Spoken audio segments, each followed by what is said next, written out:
السلام عليكم ورحمة الله وبركاته. أهلا وسهلا بكم، ورب تكونوا بخير وبصحة وبأحسن حال. النهاردة كده هنعمل طبق ملوخية بالجمبري، إنما جميل جدا.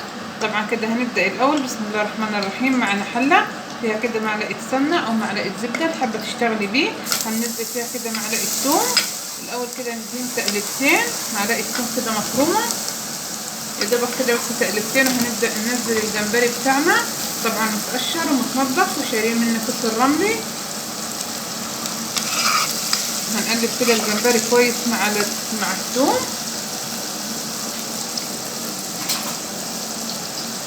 نبدأ كده ننزل رشة فلفل بسيطة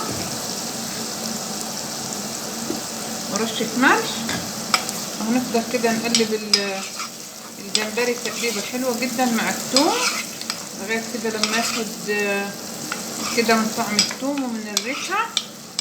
يبقى كده الأول جبنا الحلة حطينا فيها كده معلقة سمنة ونزلنا عليها كده بمعلقة ثوم، وبعد كده نزلنا الجمبري اللي متنضف ومغسول وشال منه القشر وشايلين منه كده كيس الرملي، وبعد كده نزلنا ملح وفلفل، وهنقلب كده الجمبري تقليبه حلوة مع الملح والفلفل والثوم والسمنة. بعد كده هنبدأ يعني هنكمل خطوات طبق الملوخية بالجمبري الجميل بتاعنا.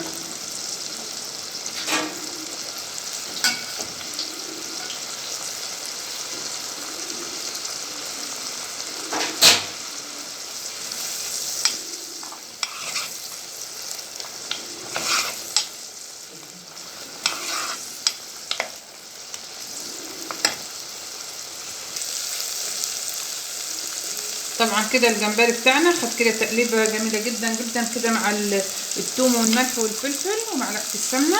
هنبدا كده بسم الله الرحمن الرحيم ننزل كده الميه السخنه بتاعتنا على الجمبري، وهننزل كده معاه مكعب مرقه. طبعا اهم حاجه كده الجمبري بتاعك ياخد تقليبه حلوه كده زي ما شفتوا مع الثوم والملح والفلفل والسمنه طبعا او الزبده. طبعا بعد كده نزلنا عليه كده الميه السخنه اللي بتغلي، نزلنا عليه كده مكعب المرقه.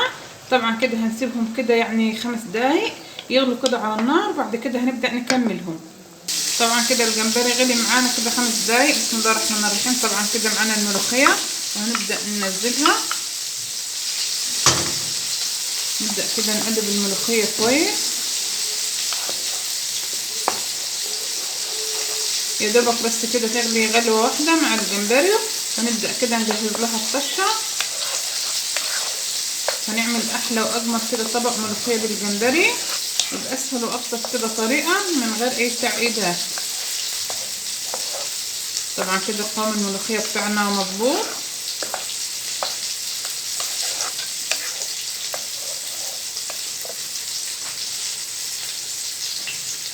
طبعا كده بس يا دوبك كده غاليه واحده هتبقى كده الملوخيه بتاعتنا جاهزه، وهنبدا نجهز لها الطشه زي ما قلت.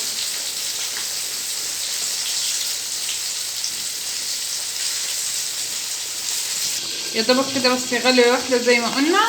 طبعا كده والملوخيه بتاعتنا جاهزه كده هنطفي من تحتها النار وهنبدا نجهز لها الطشه. طبعا كده معانا طاسه فيها معلقه سمنه، هنبدا كده نجهز للطشه، ومعانا كده معلقه ثوم مفرومه. هنبدأ كده نقلب التومة مع السمنة. هننزل كده رشة ملح بسيطة لان كده احنا مملحين الجمبري. طبعا حاطين مكعب المرقة بيبقى فيه ملح. نبدأ كده نقلب التومة مع السمنة لغاية كده لما تاخد لون.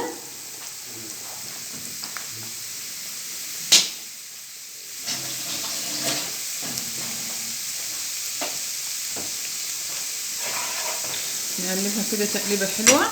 طبعا وما ننساش معلقه الكزبره الناشفه بتاعتنا دي اللي بتخلي كده ريحه وطعم كده للطشه، ونقلبهم كده مع بعض كويس لغايه كده لما ياخدوا لون. شايفين كده عملنا احلى واسرع كده طبق ملوخيه بالجمبري من غير ما ناخد وقت.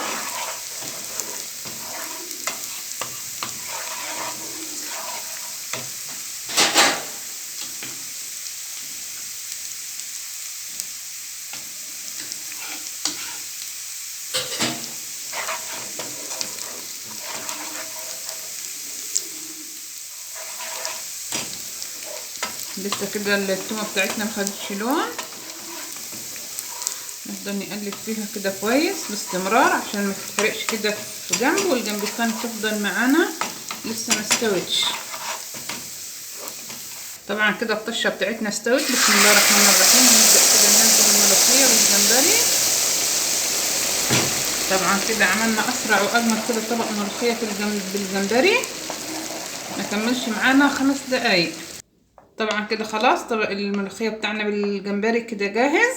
احلى واسرع كده طبق ملوخيه. وشايفين كده لون الملوخيه وقوامها كده، القوام المظبوط بتاعها كده. مشينا على الخطوات المظبوطه. طبعا كده زي ما قلنا طبق كده الملوخيه بالجمبري بتاعنا جاهز كده على الاكل. جربوه بالطريقه دي، سهل كده وبسيط، مفيش اسرع من كده. والسلام عليكم ورحمه الله وبركاته.